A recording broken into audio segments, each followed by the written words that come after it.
Hi YouTube, this is just a quick vid to show some of the items that I've used up during May. So this is my May empties review, and it's actually the 2nd of June today. I kind of put off doing this May review because I have got literally another half dozen products that are really near the end, and I keep thinking, just one more use will use them up and I can review them and get rid.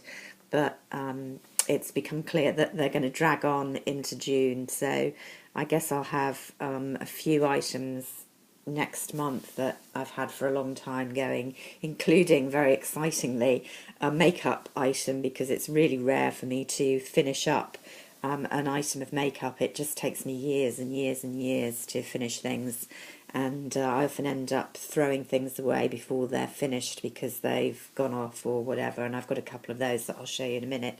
But these are the things that I'm more or less finished up, and they're not really terribly exciting.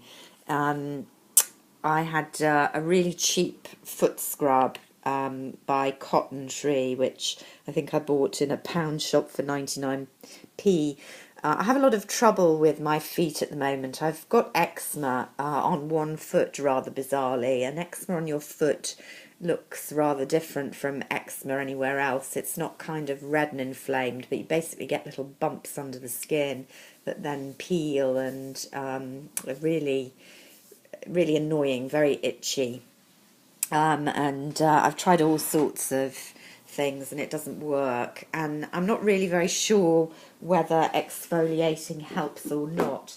Sometimes it feels like after a good exfoliate the foot feels better, other times not so much. So this has taken me ages to use up, and it was an okay foot scrub.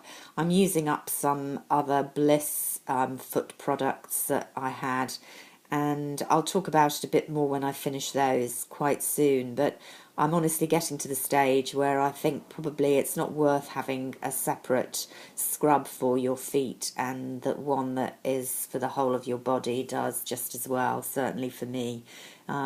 So I'm not going to be repurchasing this or any other foot scrub at the moment.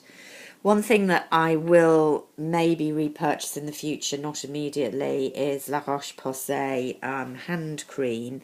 I'm very bad at remembering to put on hand cream, and it really has got to the stage where I am beginning to definitely need hand cream. You can see my skin's looking really crepey and dehydrated with some sunspots at the moment. This one is supposed to help with brown spots. I'm not sure that I think it worked in any way to remove or reduce the brown spots that I've got, but it definitely has sunscreen, SPF 15, which is not enormous but should be enough if you're applying regularly. What puzzles me is quite a lot of the hand creams that I look at don't have sunscreen, which is pretty stupid.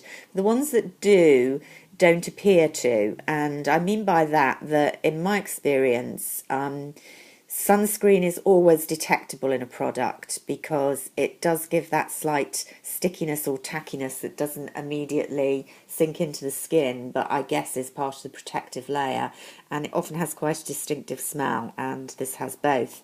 It's not the most luxurious product in that it doesn't sink in particularly well, and because of the smell, but I did feel happier using it in the daytime. The problem is this was quite a big tube to take in my handbag, and so I've been preferring taking the little small sizes of Bliss hand cream, which I prefer texture-wise, scent-wise, and the fact they make them in smaller sizes.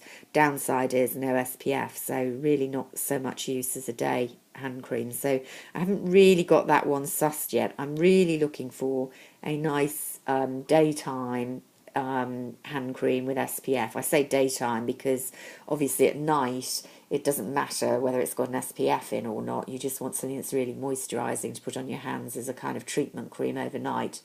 The daytime you want something portable that you can have in your handbag so that you can reapply it every time you wash your hands, and it needs SPF. So there we are. Sorry, gone on a bit about that, but hand cream important. Not really found a good one. These little mini samples of the Aromatherapy Associates bath oils, I absolutely love them, particularly the Relax ones. They're really expensive. I think the big bottles are about £40, although they do last a long time. The downside is they make a bit of a mess of your bath. So it's fairly heavy duty cleaning afterwards, but they really work for me. They do help me get a good night's sleep, and I think they're really quality essential oils. So I will purchase those again, probably not just at the moment, but at some stage. This is a really old product that I had, Lancaster Reoxygen. I meant to look on the internet to see if they still make it. This came in a kit, so like a sample, though it's really not a terrible sample size. There's quite a lot in it, and it did last me ages to use. I tended to take it in my travel bag, so it took me a long time. Would I buy it? No, nothing special at all. So I don't even know if they still make it. Another one that was a freebie was number 7 Exceptional Definition Mascara, which came in an offer around Christmas. And I wasn't keen. It's quite an unusual wand, very small little stubby kind of plasticky bristles. I just didn't feel it gave much definition, so I used it for about a month, and I probably have used it up, but I certainly wouldn't recommend that one. I am in the market for a good mascara. I've never really found the perfect one. I quite like the L'Oreal one that comes in 2 stages with a kind of white undercoat and a coat on top. My issue with mascara is they always give me panda eyes, even the waterproof ones. I have quite long lashes and quite watery eyes, and they just always flake, powder, not so much run, certainly not the waterproof ones, but I've never found a totally satisfactory mascara, so I'm always on the lookout. I finished off in a toothpaste from the States, Advanced White. Yeah, I always tend to buy toothpastes when I'm travelling, rather bizarrely. I like to try foreign ones. I've just opened a French one, but this was good. I'd look at it again when I was in the States. I had a little bath product from Sephora, Lagoon, which was really, really nice. So I'd look out for a proper size of that one. It was a very nice sort of summery fragrance that I enjoyed. Couple of samples of perfumes, Guerlain. This one was Shalimar, the initial perfume version, and I liked it so much I did buy the full size. I'm going to talk about perfume in more detail, I think.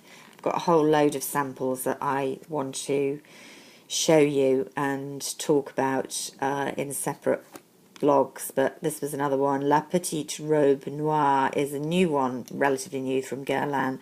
I was less keen on that. Just didn't smell very distinctive to me, so I wouldn't go for that one. And then I threw away a few partly used things. This is a Lancaster kind of jelly lip and cheek. I'd had it a long time. It's quite nice rosy glow, but just a bit too sticky for my taste, to be honest. So it was time that went. Really like the shade of this lipstick. You can tell how old it is. It's a Dior lipstick in their much older packaging. I just never get through lipsticks. I've got loads of them. Keep buying them. I've got to stop. I mean, look how much of that is left. And it was a really pretty shade. Kind of shimmery, dark pink. With a bit of brown in it. Very flattering. The reason I'm throwing it is I just think it's gone off. The smell is just not very nice, so it's time to go for that. I'm being quite brutal about throwing things away that don't work or, like this, break.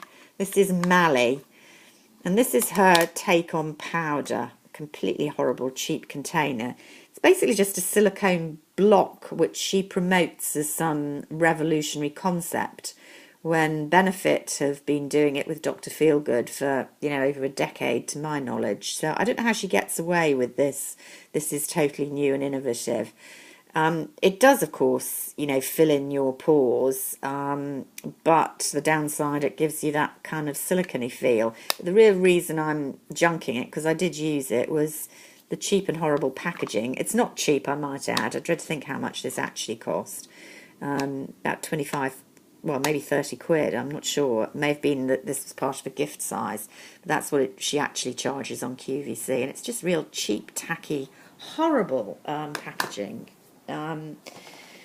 This was another drugstore, the Garnier caffeine eye roll-on, which they claim was great for under eye bags. It has this kind of metally roller, which does feel very cooling and pleasant when you put it on, but didn't do anything for me. And I wasn't sure when I could use it, really, because it feels nice to use in the day, but I need a sunscreen eye cream on during the day and then concealer, and I don't like using too many layers of products on the eye area. And at night time I want a more nourishing night cream, so it just didn't get the use. And that was the same with this eye gel off QVC by Gail Heyman. I just didn't feel it was doing anything at all. It was just felt like a really cheap formulation, so junking that. And so that's it, really. Nothing spectacular that I'd say I've got to rush out and purchase again. As I say, I would look out for that Sephora bath wash, but other than that, nothing spectacular. So I hope you had more luck in May than I did. See you soon. Bye.